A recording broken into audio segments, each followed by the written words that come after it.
Okay, Appliance Bootcamp family and friends, YouTube family and friends. This is Mike Sneed coming to you.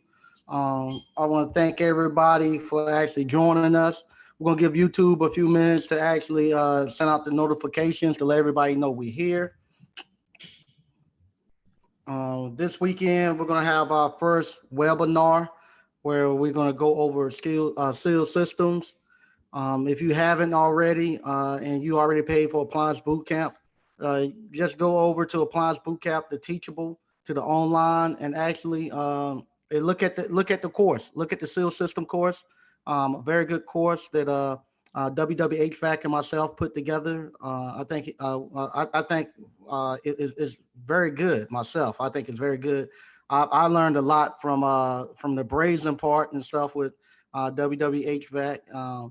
And like I say, I hope people learn some things with me. We're actually the changing out of this compressor. So this weekend we're going to actually do the webinar. We're going to start at 9 a.m. Eastern Standard Time, and it's gonna be kind of like a viewing party where we're gonna watch the course together, and him and I will be there, and we can answer any questions that you all might have at that time. And from there, we're gonna get the feedback and things that we can change, make some edits, and then after we make the edits, we'll go ahead and actually start to sell it.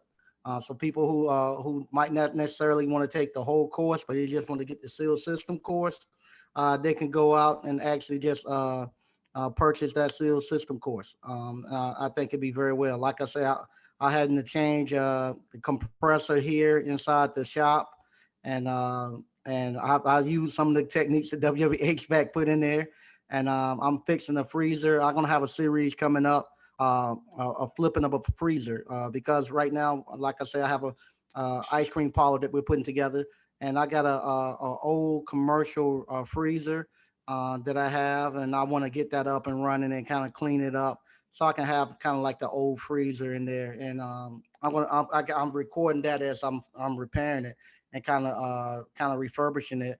And I'm going having to go into the seal systems and make some repairs. So I'm showing you all that too. And so it should be pretty good. Should be pretty good. Like I say, I'm going to send out another email tonight with the actual link to everybody that's on Teachable. You should have that. Also, tomorrow you will also, if you want to schedule for the August 15th uh, Appliance Bootcamp hands-on event, that will be up tomorrow. Also, I might have one or two other dates there too. Um, I just had to plan around with my vacation, and like I say, Ontario is coming back on, and he's gonna be doing some. Him and JT is gonna be doing some more cell phone stuff. So we're gonna get together, put together a schedule out for a couple of events, and so I'm gonna release mine on tomorrow, and they'll be coming out releasing theirs, and it should be good. Everybody's coming out and getting back into the swing of things, and like we're moving past this corona pandemic, and we're going to start getting back to normal. And that's kind of what I'm coming to today. I want to tell everybody to not to not rush the process. A lot of people are coming into Appliance Boot Camp. Y'all doing very well. I mean, you're doing very well, but for some reason, people are thinking uh, they only been doing it 2 months, 6 months, even a year into the system and into the trade, and they're thinking that they're under the impression they should know everything by now. They should be able to fix any and everything. You're not going to be able to do that coming into the trade.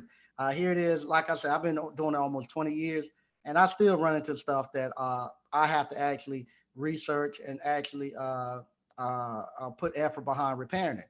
You always can be running to something new. You're never gonna get to the point where where you don't have to do any training and you don't learn anything because unlike us, unlike other professions, say like for instance if you were somebody who all you done was knee replacements, well the human knee hasn't evolved since the since the beginning of time. So the techniques and the equipment that they use that have evolved, but the knee hasn't evolved. So the knee is the same structure that always been.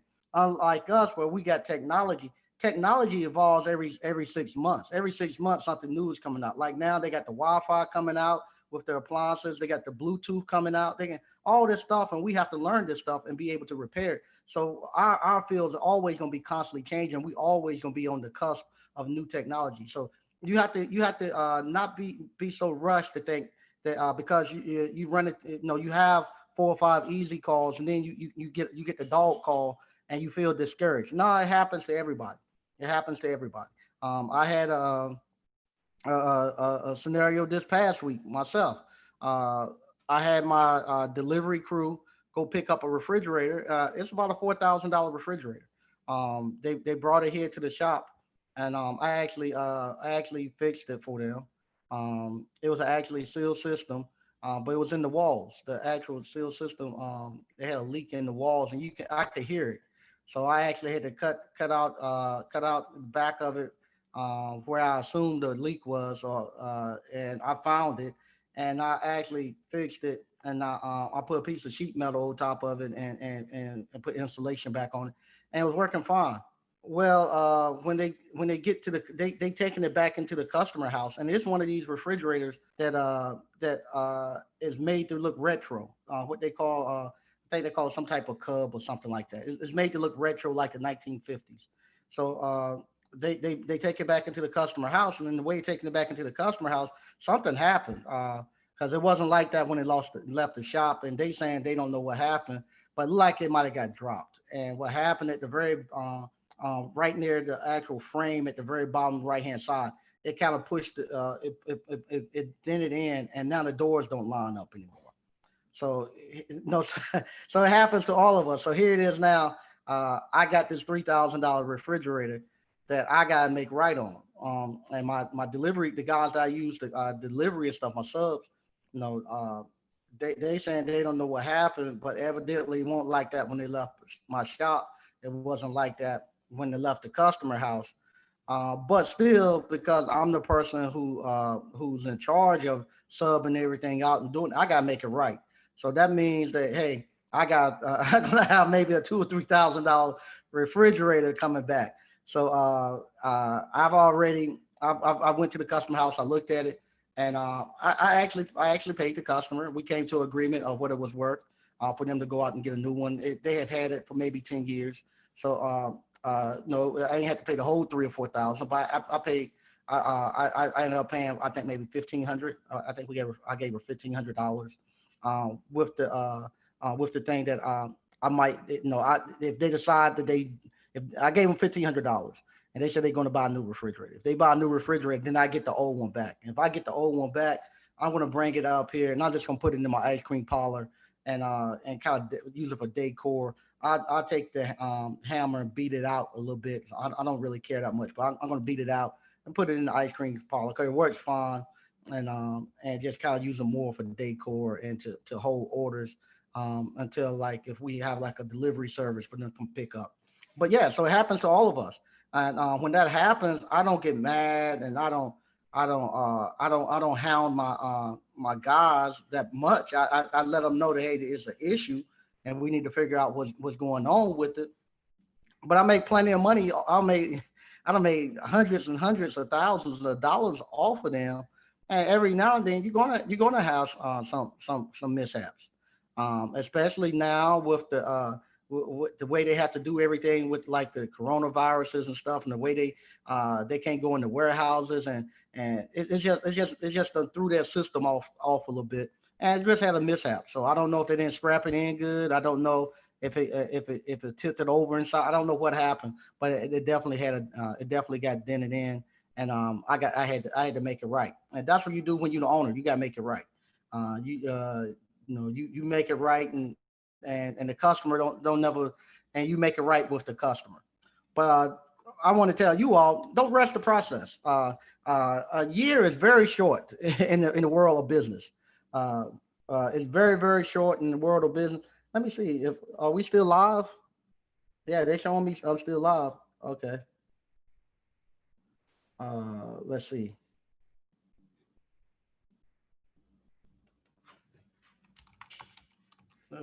Yeah, we still live. I'm showing me there, like it's buffering. Is it buffering on y'all end? Okay, okay, okay. All right, they still with me. Let me see what, like my camera and stuff is just buffering real bad. I'll tell you, Zoom, with everybody going on to Zoom nowadays to do the courses and stuff, it's okay. With everybody going on, going on to the courses and stuff, Zoom is really, it's struggling to keep up, man. I mean, it is really struggling to keep up. I'm seeing a lot of buffering here, but evidently it's good on that end. Okay. Uh, but anyway, 6 months is very short in time of business. Matter of fact, four to 5 years is mainly what people use to plan out businesses when we doing our when we actually doing projections. Usually 4 to 5 years, but a year and stuff is very short in time of business. For you to come into a business, and you're up and running, and you got plenty of work, you're able to sustain yourself, and some of you all making $10,000 or more a month. That's almost unheard of, coming into a new business right off the bat.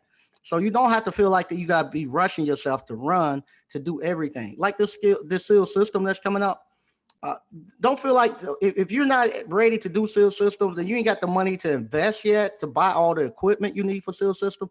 Just don't do it right now.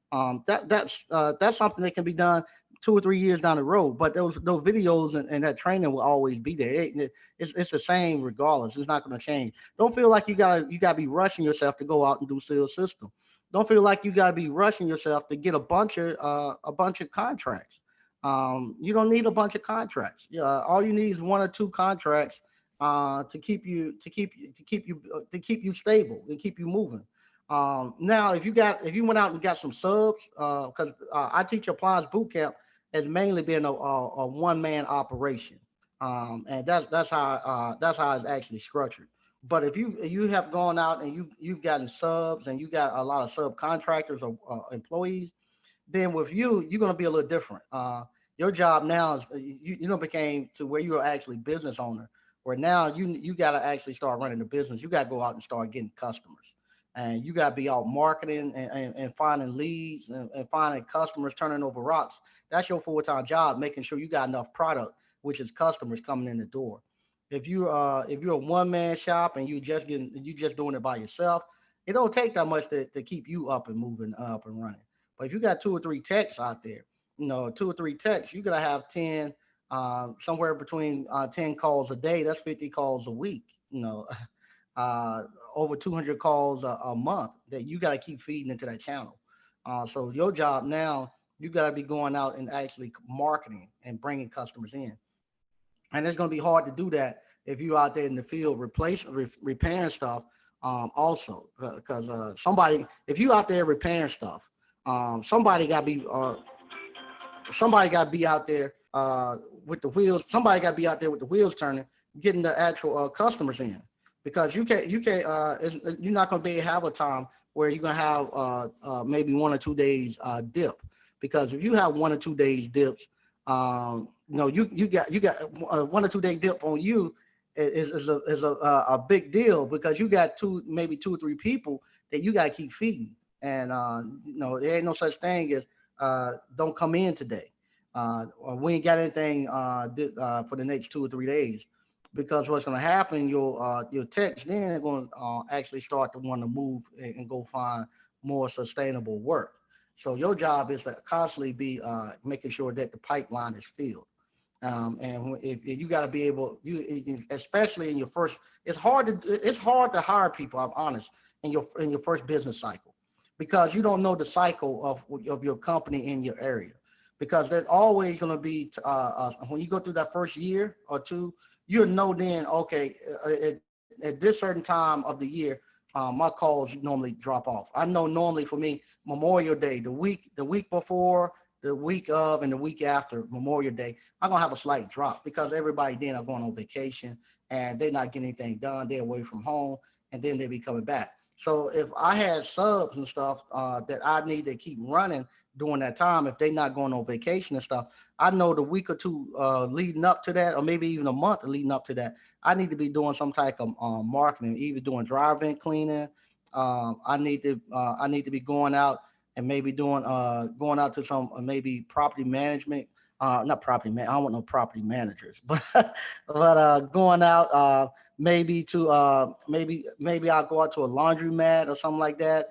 I'm gonna be doing something to keep them busy during that time, and then also during that time I cut their routes back. So they normally will get 5 stops a day.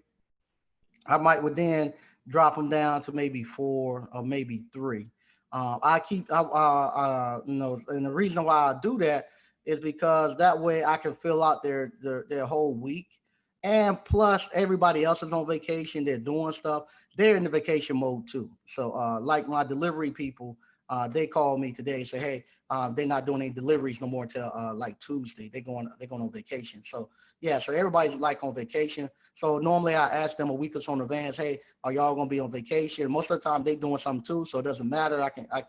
If one person want to work, then I give him the line share of the calls. And if somebody said, no, I'm not going on vacation, and I say, okay, I'm gonna be on vacation. I tell them, hey, I'm gonna be on vacation. I'm not gonna schedule too heavy this next week or so. I'm gonna take it light for vacation, and they're usually happy with that. They say, okay, fine. But you gotta make sure when you come back, you gotta have enough stuff for them to pick it up and go, because they don't want to get afraid that when they come back, if things are still slow and they don't want to blew all their money on vacation, they don't want to get an uneasy feeling that something is not right, especially during a time like this during the pandemic. So yeah, so you always want to if you got subs and you running employees, you got to always be marketing and stuff. Now, if you're a one man shop, you good. You can take this time. You don't, I always look at it like this. When the Roman army used to come over and invade the other countries, at the beginning they used to try to fight them back. They'll try to fight the Roman army, and the Roman army was just too superior and too big that the Roman army would just decimate their military, and then they end up having to actually become almost slave to the Roman armies, where they have to cook and feed them and give them supplies and stuff to keep the army moving. Well, towards the end, people realize and say, hey, um, if to feed myself and maybe my family, I can go out in the woods and get 1 or 2 rabbits and we're good.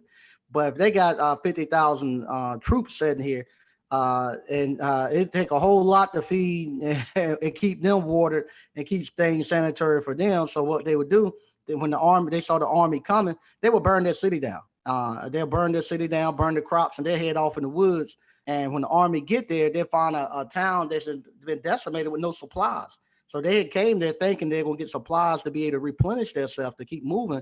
They get there, they ain't got no supplies, and it's hard to fight on an empty stomach. So what happened? That's how a lot of them start beating the Roman army. They'll just burn their city and they head out to the woods and they can survive. And that's the same thing with appliance repair. If you're a one man shop, you can pretty much survive pretty much any turn in the economy, because it don't take much to get you. All you need is 2 stops. If you're a one man stop, 2 stops will get you $400 or $500 a day or close to it, and that's almost double what people are making working a job. So that's why I say don't rush the process. If you're out here and you're paying the bills, you got a steady flow of work. Don't always have 1 or 2 third party warranty companies right now when you first starting off, because what's going to happen if one start to slow down, just call the other one up and just say, hey, turn me on. And if you were getting 3 stops from one company, and now there's a time where it slows down, and they're only sending you one, and you still want to do your 3, then just call 2 more up, and they're gonna be sending you one too. And just have those other 2 send you 1 call a day. You get back to your 3, and then when things pick back up, the one that you like, you keep them on. You call the other ones, just tell them to put you on hold. But like always, you need to what you call. You need to be as you're doing this. You need to start building up your CODs.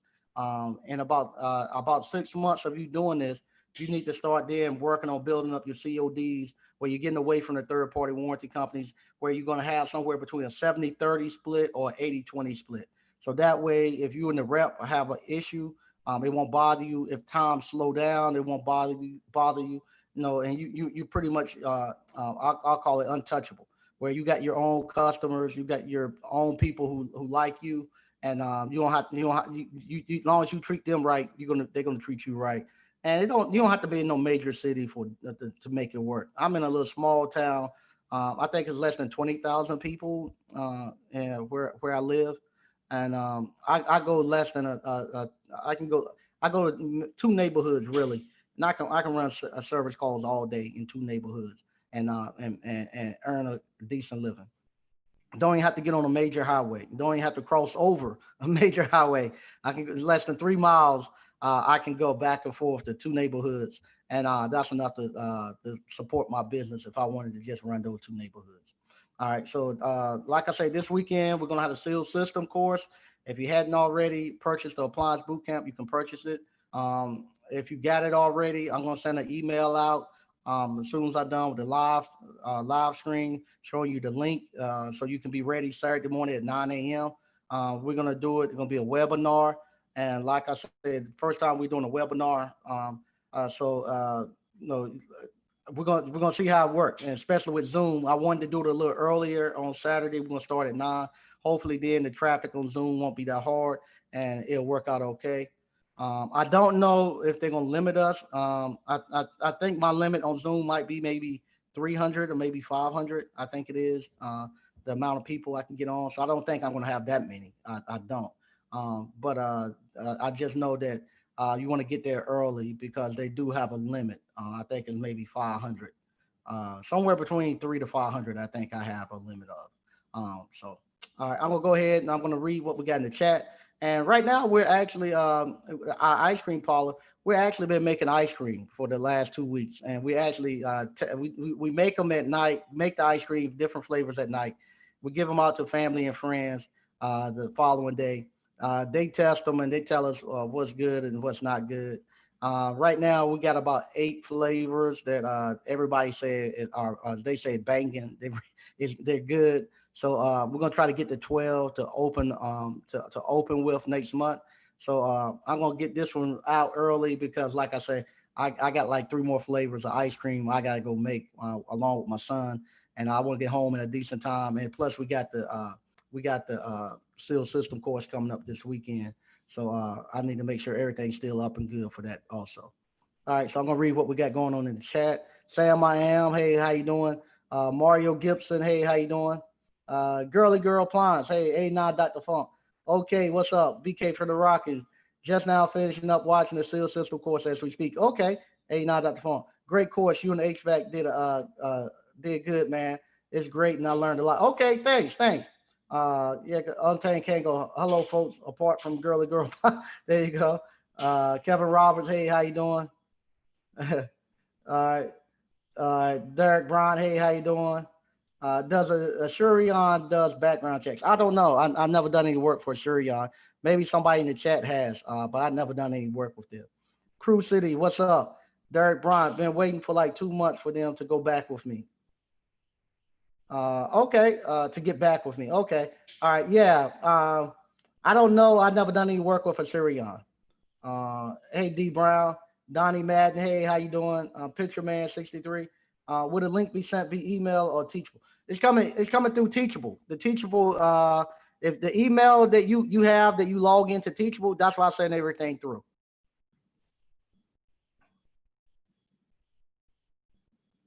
Okay. All right. Everybody say they're good. Okay. All right. Okay. Everybody's still good. All right. Okay, there you go. Okay, the picture resolution cycles. Okay, that's probably what it's doing. I've never seen it done it like do it like this in the past, and it's doing it like this all the time now.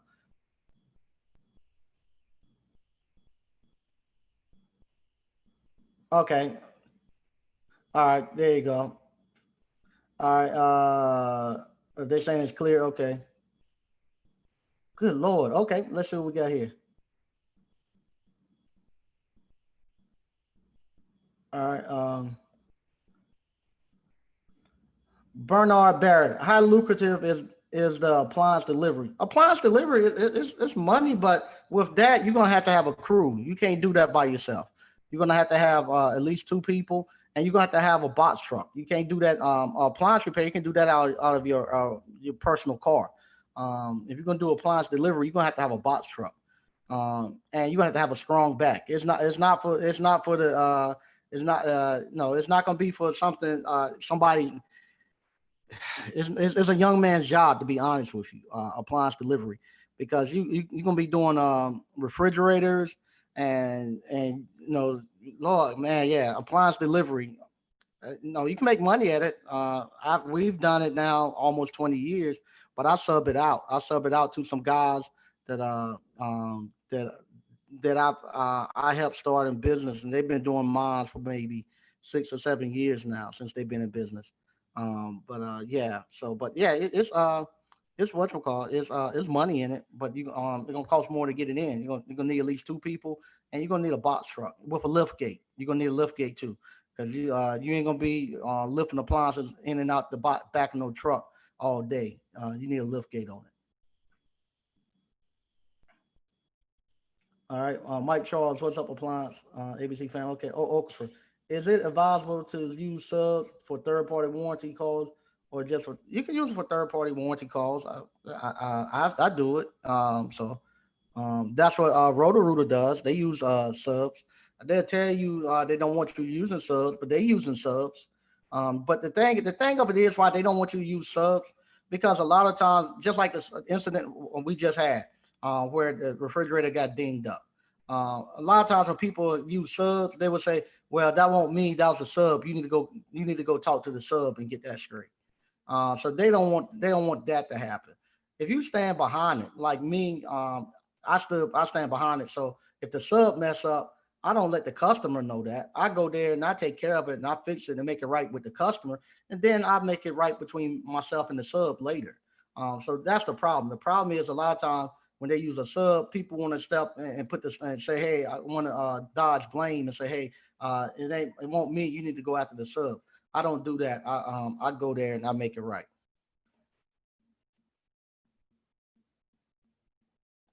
T Fitness facts. Got to learn those cycles and have reserves for each stacked up. Yeah, you do. You got to learn the cycles and have reserves for each stacked up. All right. Marius answers a business question. Do you offer your business vehicle to subs? Yeah, yeah, yeah. I do. You can like I say, I could go bomb. Let's go look now. See. They don't started back the they started back the actual uh what they call the North Carolina State surplus thing. So let's see how much you can get one for. Right now, everybody got their stimulus money. So you have to you go there the bid. You might be in some trouble because everybody's bidding on them right now. Let's see what they got. Don't like they have much. Let's see what they have here. They don't have much, but I'll share it anyway. Um,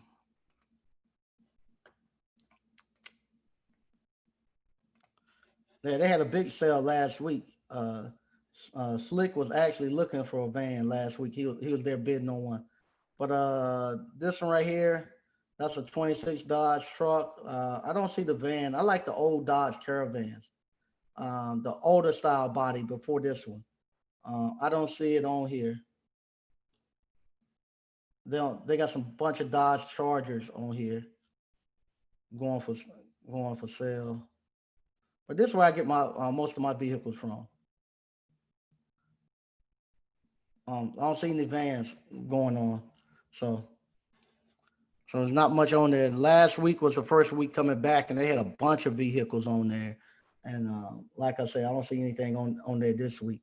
But you go there, you can buy your van for less than $3,000, and you put a sub in there. I know it's, a sub will make you 1,500 $2,000 a week. No, in 2 weeks he don't pay for the vehicle, and then you don't have to worry about him the subs telling you, "Oh, my car, but I need brakes on my truck," or I ain't got no tires on my truck. You want to eliminate anything that's going to keep them from going out there and doing the service call. You want to eliminate them also. If somebody going out doing your service calls, and say like if I put them a call that might be a little further out, If they on their personal vehicle, they're not gonna want to put no miles on their personal vehicle. But if they on your vehicle, they don't give a damn. They'll drive that into the lake if you tell them to. It ain't there. So with that, they don't care. Okay, as long as you put in the gas and go, they'll drive it anywhere. It's your van. They'll tell you, you need some tires. I need brakes and you need tires. That's the other thing too. When I had a bunch of subs, every other month I would actually go to wherever the sub live, and I would actually change the brake pads, and then if they need tires, I had a guy that used to get a good deal on tires, and they just stop in to get tires, and they go to a Jiffy Lube and get the oil change.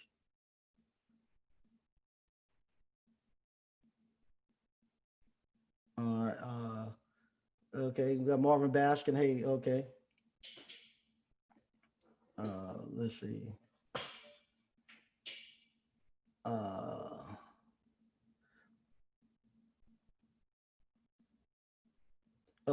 the own three took the class online, but I don't understand how to deal with third party warranty companies. What do you mean by you don't understand how to deal with third party warranty companies? It's not no deal. You just go fill out the application. That's it, and they send you the calls. And and once you sign a contract, that's another thing too. And when y'all sign these contracts, it's not like you got a job, and it's not like you're. It's not like you taking a test in school. If you got any questions, just call your third party warranty company. I see people want to know how they invoice to them. If they call them, like people afraid to call and tell them they're gonna go on hold. It's your business. They don't. You've been a business owner. It's nothing like you being an employee. When you don't, when you gotta leave and you need to go on hold, just call and tell them I need to go on hold. It's not like you're gonna get fired or something. You ain't got no what they call personal time built up. You don't use all your vacation time. It ain't nothing like that. You just tell them, hey, I need some put me on hold. They don't ask no questions. Says okay, fine, and you call them back. Say, hey, I just what you call, uh, uh, I just came off hold the other day. I say, hey, take us off hold. Okay, you active again. That's it. That's all the email. There's one email. Take me off hold, and they reply back, you active. That's it. That's it. Ain't no questions or anything. Uh, Bruce Grit, I'm interested in your online course. Will there be updates? Updates like what? Like now I'm making it new to this to the new stuff that we have in the classroom. But once you learn and you learn how to fix appliances, it's not something you go back and just keep learning. It's not like that. It's not like that. Somewhere you got to keep going back and learning something. You learn you That's why I say you get to the point now where you self educate yourself.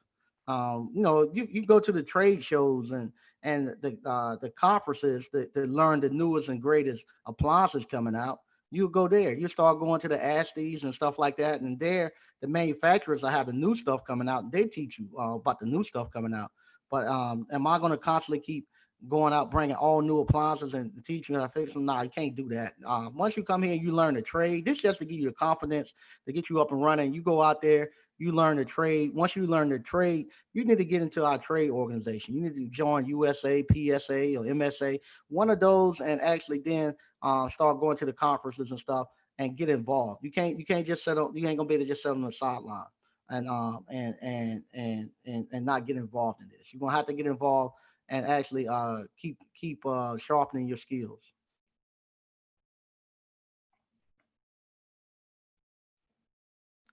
Okay, Steve Jameson, where's the seal system course? I looked at my teachable and it's not there. I done a video on that 2 days ago. Go to the YouTube channel and look at the last video I done and show you exactly how to find it. All right, because we don't read. Hey, how you doing? All right, JT, thanks, Mike, for all you do. Oh, you welcome. Thank y'all for everything y'all do. What's Sammy Sanders? What's on, fam? Anybody work for AIG? Okay. But yeah, sure, serious business. I want to thank all of y'all for everything you all do. Without you all, this right here, this is my home away from home. If anybody looking for me now, they know I'm at the shop, and I love it.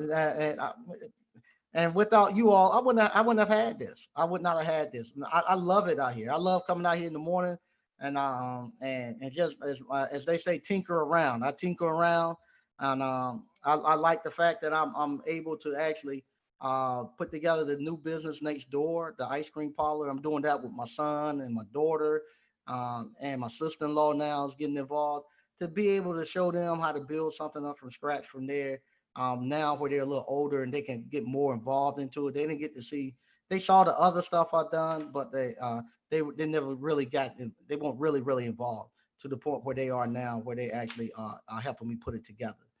So without you all, I would not have done that because honestly, I wouldn't. Without you all, I would not. I've still been just. Uh, I probably just been just having a few subs and just uh, trying to convince my wife that let's leave the country like I've been doing for several years. Let's just leave the country for a while and go enjoy life in another country, then come back. That's what I've been doing. Or maybe I'll be driving around in a Corvette or something right about now. But I definitely would have been doing this. And this right here has given me new life. It's very enjoyment and to see the people who come through here, who've came through here, the appliance boot camp, man, it's good. It's good. To see the young men, that we're making a difference with them now. That's good. And just everything we've been able to do here, because of you all, it's just been marvelous. Okay. Um, Bernard Barrett. Hey, how you doing? Untamed Kango, the double door refrigerators are wider than most home doors. Then add hunker them upstairs. Yeah, that's a workout. Yeah, you end up taking doors off the hinges, and just think when you some of the like here, um, some of these apartments they don't have no elevators, and somebody come to this.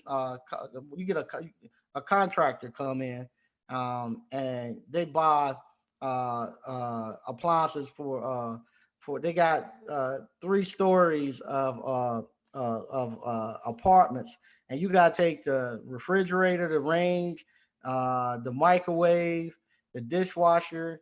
You got to take all that stuff upstairs in total, and you got to set them up there. So what you do, you start off early that morning, and you take everything you go to the highest floor, and you take it up to the highest floor, and then you work your way down because by the afternoon you dead, you dead tired, and all you doing when we done that, we deliver, we actually go set them into the rooms. We take like maybe one day, and I'll just get a bunch of people, and we'll go set them in the rooms. Then the next day we'll come back and we'll actually do the installs and connect. But because a lot of times the tractor trailer is only going to be there for a couple of hours. He only there for a little bit and he got moved. It ain't like he gonna sit there and wait for you all day to pull the refrigerators and stuff off. When he pull up, you better be ready to go and get them. You gotta get them off. And if you do, sometimes if you pull them off in the parking lot, you still gotta get them up into the apartments and lock them. You can't leave them there. So by the end of that day, your back and stuff is killing you. It's a young man job, you know. Okay, here we go. Ante King, removal of the doors is also that. So yeah, okay, all right. Now, like Mike, your son know what happened to the refrigerator. Tell.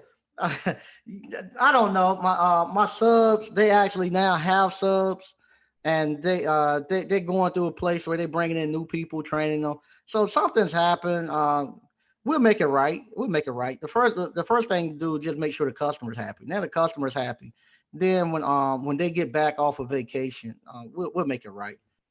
They'll give me a break on something, or we'll do something with it.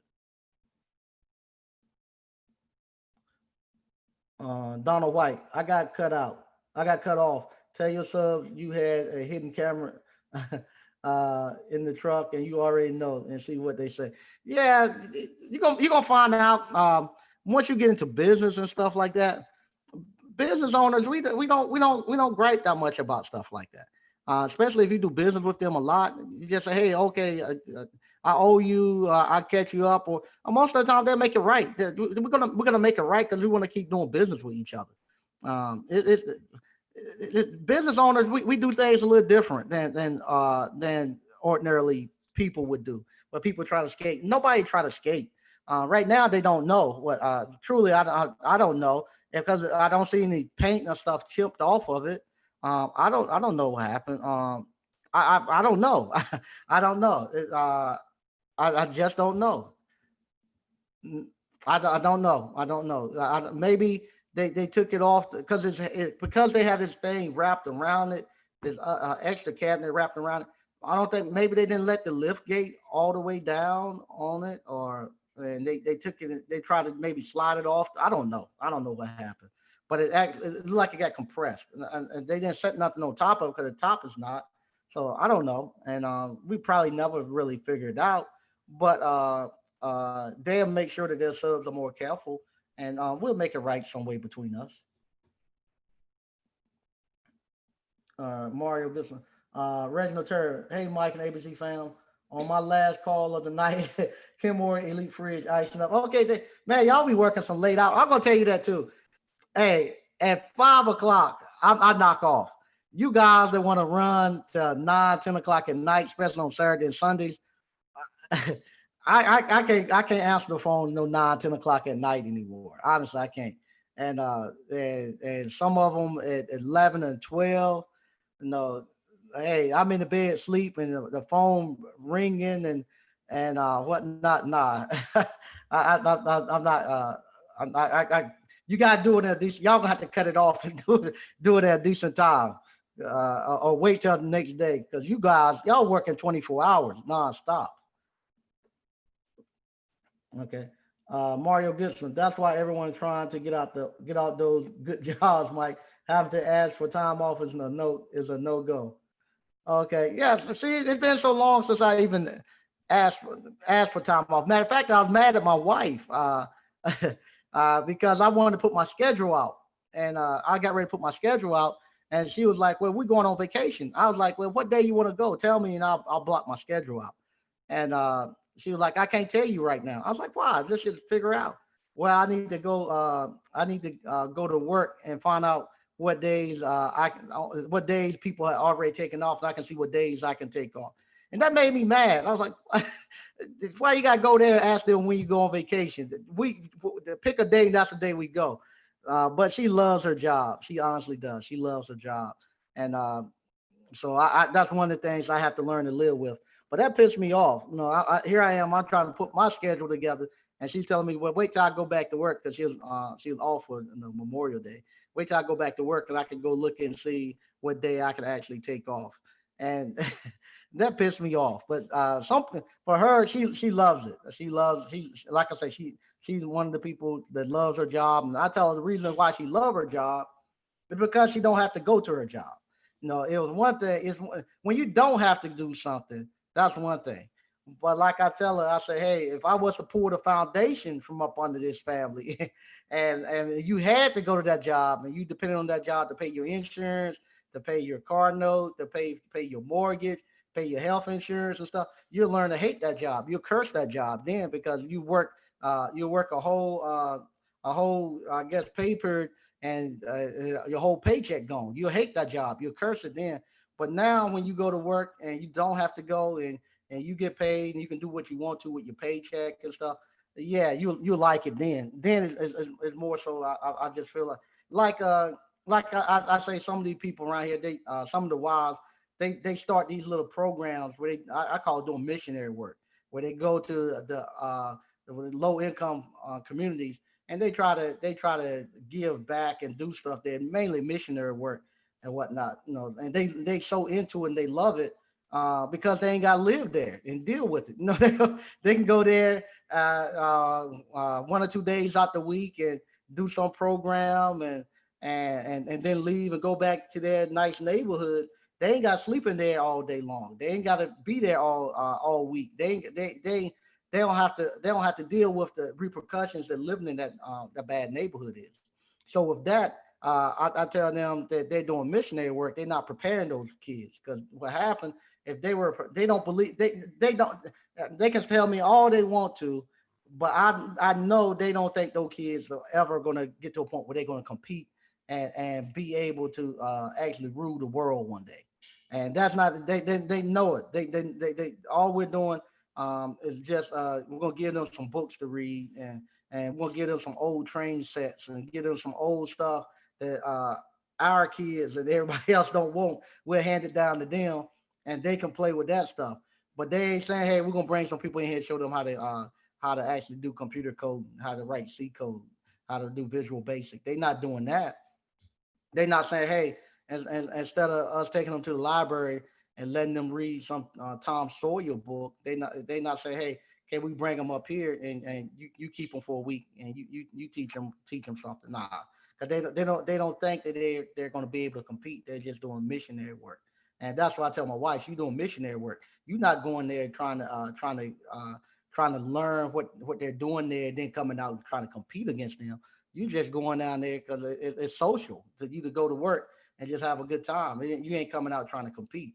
Versus me now, when I go step into go do something, I'm going out there trying to compete. I'm going out there. I'm gonna look and see what you're doing, and then once I look and see what you're doing, I'm gonna open up and we're gonna try. I'm gonna try to compete against you and do the exact same thing.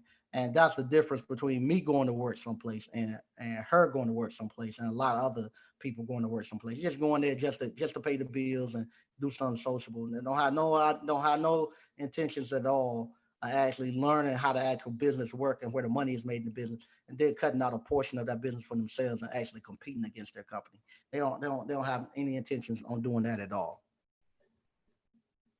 Uh, okay. Okay.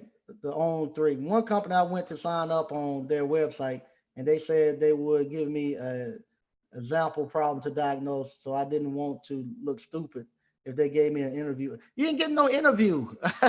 You didn't get no interview. How you gonna look stupid? Do you honestly do you think that the CEO or General Motors know how to fix a car engine? Do you think the CEO of any of these companies know how to actually fix whatever they making? No, they run the business part of it. So what they gonna tell you? Uh, Come on, it's not like that. You own the business. You own the business. No, maybe Elon Musk, he might know how the technology and stuff that works in his vehicles and stuff like that. But I assure you, the CEO for what you call for General Motors, Ford, and all them, they don't know how in the world to fix no car or nothing like that. You go to the car dealership. Ask the guy who owned the car dealership. He don't even know how to change the oil. I got several friends that were big car dealers. They don't know how to change the oil. They don't know anything about a car. They don't know how to change the tires. They just know how to run the business. And same thing with you. You what you call you there to run the business. You ain't there to fix anything. Uh, right now you are, but as a business owner, they don't look at you to actually be there to actually fix stuff. You gotta get we gotta learn. See, that's the thing too. Because we don't have a bunch of entrepreneurs within our community, we don't actually know what entrepreneurship means and what entrepreneurs do. We're thinking that you're supposed to know any and everything that goes on in your business. Nah, it's not. You don't. Like I say, some of my subs are better at fixing appliances than I am. The delivery crew, they're better at delivering appliances than I am. Because I haven't done it. I haven't done it constantly in so long. They do it every day, so they're a lot better at it than I am. But as far as the business side of it, I'm better at that because that's what I do all day long. Is do the business side of it. So for somebody that come and they want, excuse me, if somebody wanted to come and ask me some technical questions, I know how to do stuff. Like for instance, WWHVAC. He repaired heating and air equipment, refrigeration all the time. So he knows a bunch of stuff about the technical part of it, and you can tell that he knows a bunch of stuff about the technical part of it. It's just easy. It just flows from him all the time, and you can see it that when you saw his portion of the video, then you saw my portion of the video. You saw that it was a difference because he does it all the time. He all the stuff like how to like me. I just sprayed the leak sealant on the joints. I was just spraying the leak sealant. You saw that, but with him, he lays it on there, and he said something that I had never thought about. With me, this is the way I thought to find a leak on a seal system. I'll put 100 pounds of psi. I put 120 psi of nitrogen on a leak, and I was looking at, okay, if I got a weak joint, it'll actually break the joint. And and a lot of times it'll tell you what the test pressures of the joints and stuff was. So I was doing from an engineer. When I worked at engineering, we had to go to the limit of what the product says. So if the product says it operated at 100 degrees, we had to put it in a test chamber and operate it at 100 degrees. And if it says it can hold up to 120 psi, I'm gonna go right near 120 psi and make sure it holds.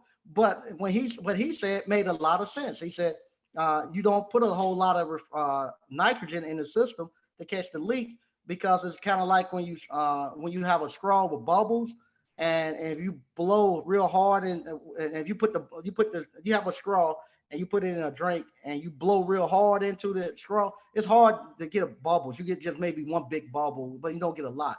But if you take the straw and put it in a drink and just blow real slow and real low, you get a bunch of bubbles. And he said, I said, damn, that makes sense. I didn't know that. So, but he does it every day. And because he's there every day, he's looking for these little small leaks all the time. He's figured out how to do that. So yeah, as a business owner, there's no test or anything. You, how can I say? We gotta get to more. We got more business owners coming out of our community, so we can actually start to show the next generation what business owners look like and what actually business owners do. Like for instance, my family, for instance, they have no idea of exactly what I do. My kids right now are starting to see exactly what I'm doing now, because they seeing now that we're bringing stuff together. They see now I'm actually putting this business together, and they see all the little small pieces that I'm actually pushing together, and the people that I'm bringing on teams to actually do stuff, to get stuff done. They realize he knows how he wants the website to look, but he's not going out and actually doing the website himself. He's going to contract somebody. He has an idea of where he wants the logo to look. He go contract somebody. He has an idea of how he wants this ice cream to taste, and I need to know how to act, the formulas of the ice cream, how it comes together, and which ones I'm going to use. And I need to know how much I'm actually making every time. I need to know when I put this much money into a batch of ice cream, how much product I'm getting back out, so I know how much to actually charge. So I would go through those recipes. But once that's over with, I hand that off. I hand that off to somebody else, to some high school kid, and tell them, okay, you put 8 ounces here, this, and you hit the timer in 8 minutes, you pull it out. So with me, I ain't gonna keep doing it, and eventually, when I step away from it, the high school kids will know more about it than I will. Because then I'm just gonna make sure that we got product in, and make sure that it's flowing out properly. Make sure that we're actually that we're actually staffed properly and stuff. And then if it really goes well, and I decide to keep it, then I bring a manager in to watch over all that stuff. But up until then, I'll manage it and watch it. But I hope to sell it. That's what I hope to do. Okay. Uh, Picture man, ain't nothing like a man in his own shop. Yeah, it is. Uh, um, let's see. Oh wow, okay. Black Tone, I'm looking forward to sampling that ice cream. Yeah, we got some good flavors here, man. We got some good ones. Quentin Hodge, hey Mike, an ABC fan. All right. Mario Gibson, man, please. I think I spoke for everyone when I say thank you. I definitely think that we got the better deal with you being the teacher that you are. I appreciate you. Nah, seriously, thank you all. But like I say, the I've gotten I feel like I've gotten more from this deal than you all have gotten. Picture man, Mike, I might need to pay you to ship me some of the ice cream to text his package dries allowed. Yeah, it's good. We got I once I get all the flavors down packed, this weekend will be the telltale.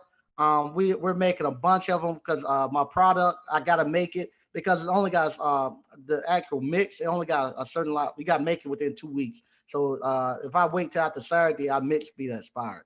So we're making all the mixes tonight, and this weekend we're gonna have a big thing where I'm gonna go out to my hometown, and that's when I get the truth. Everybody tell me then I'm going to my hometown and I'm going to the barber shop. So I'm gonna get the truth this weekend. Not gonna drop it off at the barber shop. And you know how we are at the barber shop. When I come back through there, they're gonna tell me exactly what it's like. When I go home, they're gonna tell me exactly what it's like. Okay, T Fitness. I don't see how Mike Check runs 8 to 10 calls a day, 6 days a week. Give me my couple calls and I'm done by 4. Yeah, I like to get done by like to get done by 4. Yeah, Mike Check. If you got them grouped in close, you can run a good text should be able to do 7 to 8 stops per day.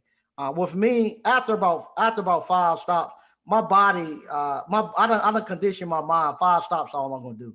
After about 5 stops, I'm breaking down and I need to go home. But yeah, he can run them. Mike, since you had to pay the customer $1,500, how do you resolve things with your subs who transport the appliance? How I resolve? Well, they'll they'll give me a break on some installs. They might bring me some appliances. We'll find a way to do it. And believe it or not, uh, $1,500 is not going to be a lot of money. Well, it's not a lot of money between us. The amount of money that passed between us, $1,500 is not a lot of money. So they'll probably give me a break, and they might say, hey, they might give me a week, or maybe not a week. They probably give me maybe about 2 or 3 days of free deliveries or something like that. We'll find a way to work it out. And then sometimes, believe it or not, sometimes they have something I might want. One time they had a like I had an old motorcycle one time, and I was gonna we were gonna swap out some stuff for it. So no, we'll find something that we can do. I'm not gonna be breaking their balls over no $1,500. I'm not gonna do that. Uh, because we don't read.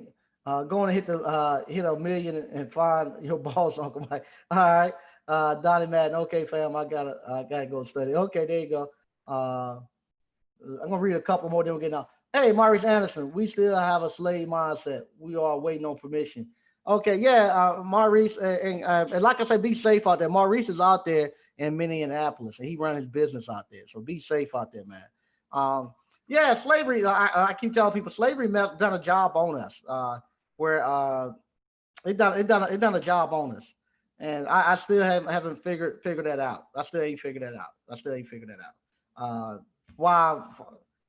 I know why, and but because I still have a problem. I still have a problem sometimes to actually. I know some things are wrong. I know it's wrong as two left shoes, but my mind wants to go there and do it so bad, and I have to actually fight myself to say that's what they're doing is dumb. It doesn't.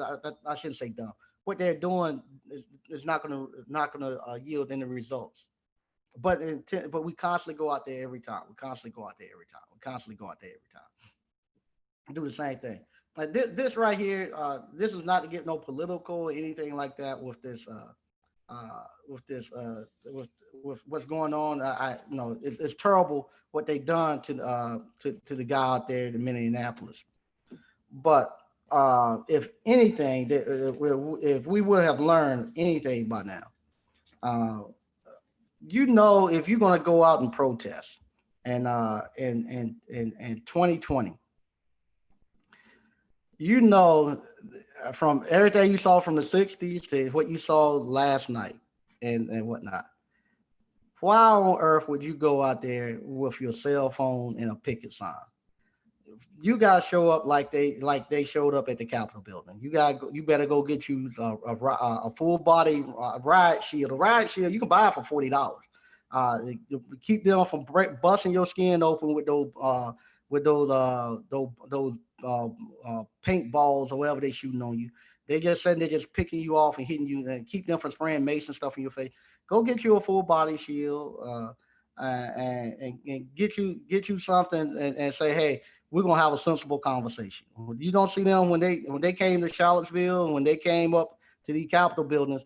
You didn't see nobody spraying no mace. You didn't see nobody shooting no paintballs at them or anything. They said when they showed up, and some of those guys had grenade launchers strapped to their back. No, they didn't have the project. They didn't show the projectile like I told somebody. No, they got them. They got the projectiles. They, sometimes like North Korea do. North Korea sometimes parade and show their nuclear warheads and stuff like that, just to let you know, hey, we got them. If you want to go there, it make people back down. When those guys walk out there and they got grenade launchers strapped to their back, and some people say they playing army, they ain't playing army. You can think you want to think they ain't got no projectile to put in there. They're showing the police force that, hey, we sent the people up here earlier this week to be sensible, and y'all try to show off and act up. Now I'm coming up here and I'm telling you, hey, if things go crazy, we can go crazy, or we can do this thing peacefully. And that's the thing that we haven't figured out yet. I just don't think you going out there. I'm not going out there and let them spray me with no mace, and I ain't going out there letting them shoot me no paintball, and think that's honorable. I'm not gonna do that. I'm not gonna do that. We got to find another way to protest, but I'm not going out there to do that. That's not going to work. And I'm not going out there to prove no point. When those guys come out there, I don't see anybody with no cell phone or nothing trying to prove no point.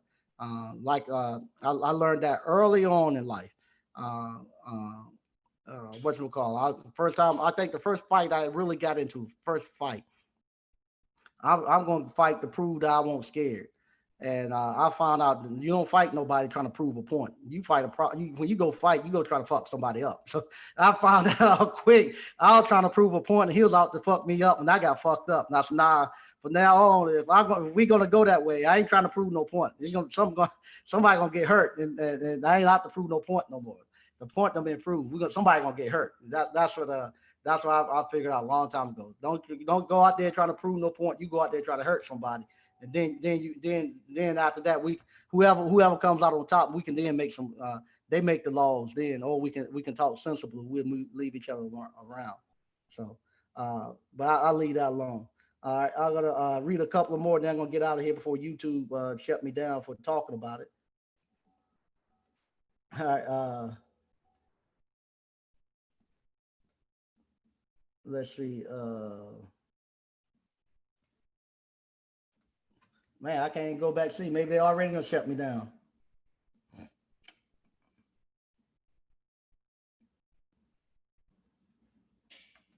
Well, let's see if I can go back up. Well, I guess they might have shut me down. I can't move back up and read the chats. So oh, okay. Well, I'm gonna read these couple I can see, and then we'll go back. Okay, just allow me to go back up now. All right. Let's see here.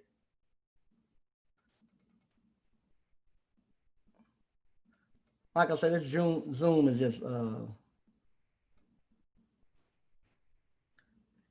buffering just so bad.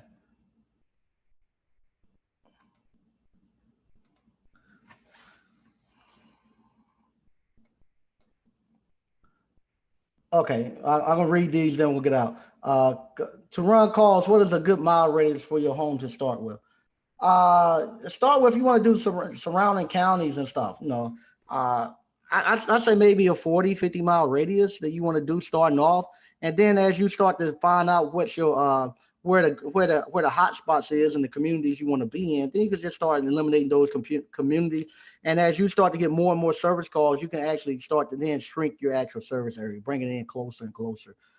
If you don't want to have subs, if you want to have subs, what you do if you running them yourself, as you start to bring them in, you can leave a sub in one of those other areas. Like we do Wake, Durham, Johnston County. Um, I don't go to Durham, and I don't go to Wake County, and I don't go to Granville County. We do Granville County too. I got subs that do that. All I do is just really Johnston County. So I have subs in those other counties that handle that. All right. Yeah, decide how many you want to drive. Okay.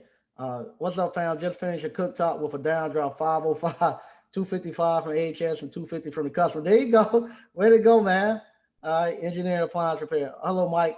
What is your opinion on the CSIA dryer exhaust tech certificate from the Chimney Safety Institute of America? Is it a good? I don't know. I never. I don't have one. I never had one. There you go, trying to get a certification again. The Chimney Safety Institute of America. That I never heard of that. Make your own certification up. That's what everybody else do. Make your own certification up and give it out. We'll make out a certification, appliance boot camp certification. So yeah, that's going back trying to with the employee mindset, trying to get a certification. Nobody never asked me for a certification to clean their dryer vent. They just want to get it fixed. The guy who fixing my who's fixing my actual truck, he's doing some work on my truck. I think I asked him what's your certification? Where you learn to do this stuff at?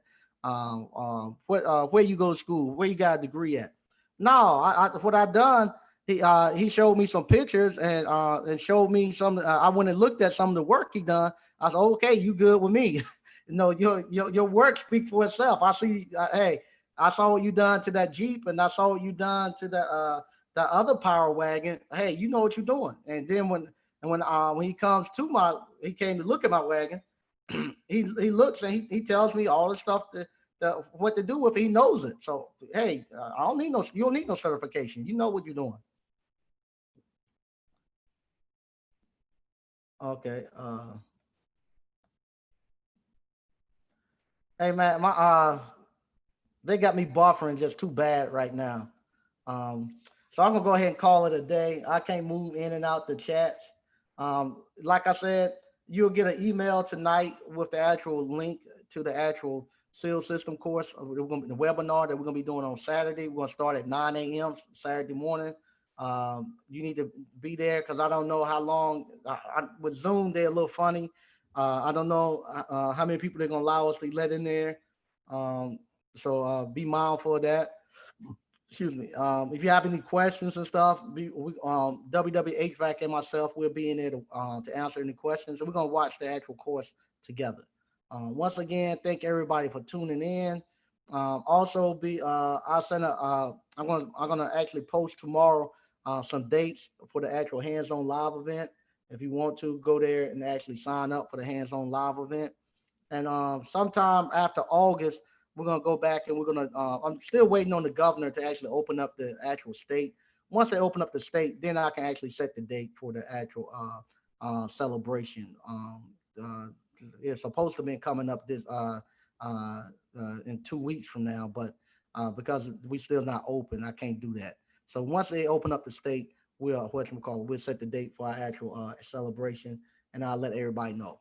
Once again, I'm going to go ahead and make some more ice cream, and thank you all for tuning in.